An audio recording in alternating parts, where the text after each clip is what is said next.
दोस्तों, आज की कहानी का नाम है सारस और किसान। आपने कभी सारस देखा है? सारस एक बड़ा सा परिंदा होता है जिसकी लंबी लंबी टांगे होती हैं। ये आम तौर पर झील और दरियाओं के किनारे पाया जाता है। सारा दिन पानी में खड़ा होकर मछलियां पकड़कर खाता रहता है। सारस के एक जोड़े ने दरिया के किनारे गेहूं की एक फसल में घोंसला बनाकर अंडे दे दिए, जिसमें से बच्चे निकल आए। फसल और बच्चे एक साथ बढ़ने लगे। फसल पहले सब्ज थी, फिर पीली और बिलाखिर सुनहरी हो गई। सारस परेशान थी कि अभी उसके बच्चे छोटे हैं और बहुत जल्द फसल काट दी जाएगी। उसने सुबह मछलियां पकड़ने का इरादा किया और कहा, देखो बच्चों, अगर आज किसान आए तो उसकी बातें गौर से सुनना कि वो क्या कहता है। इत्तेफाक से उस किसान अपने बेटों के साथ आया और बोला, देखो बेटा, फसल तैयार हो चुकी है। कल मैं पड़ोसियों के साथ आऊंगा और उनके साथ फसल की कटाई शुरू कर दूंगा। सारस के बच्चे ये सुनकर फिक्रमंद हो गए। शाम में अपनी माँ से कहने लगे, मामा, अब हमें यहाँ से फौरन चलना चाहिए क्योंकि कल से फसल की कटाई शुरू हो जाएगी। माँ ने कहा,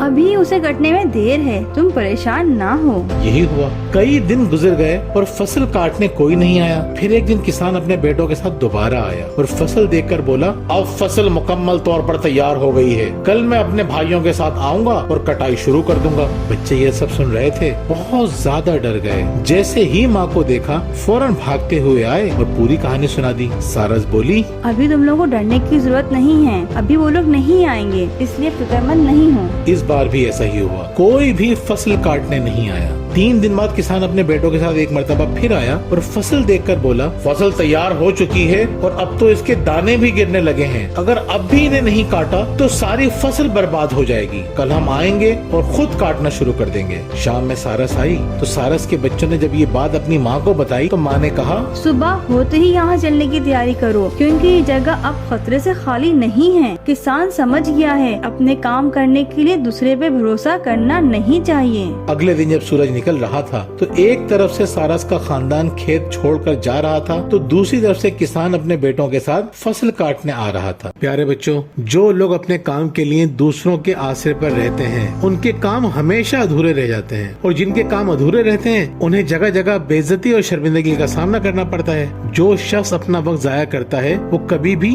बड़ा आदमी नहीं बन सकता। याद रखिए, अपने काम खुद करने की आदत डालिए। इस तरह आप बहुत जल्द दूसरों की पसंदीदा शख्सियत भी बन जाएंगे और आपके लिए कामयाब होना आसान हो जाएगा। बहुत बहुत शुक्रिया।